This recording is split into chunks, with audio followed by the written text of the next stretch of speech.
कि हम भी चलेंगे आपके साथ काम पर? नहीं, तुम्हारा तबीयत खराब है ना? तो क्या हुआ, मैं भी चलूंगी आपके साथ काम पर। अच्छा ठीक है, आओ।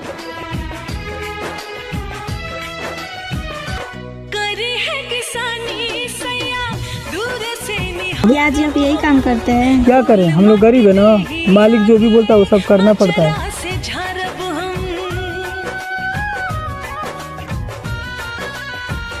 उठाइए। नहीं, आप मुझे उठाइए।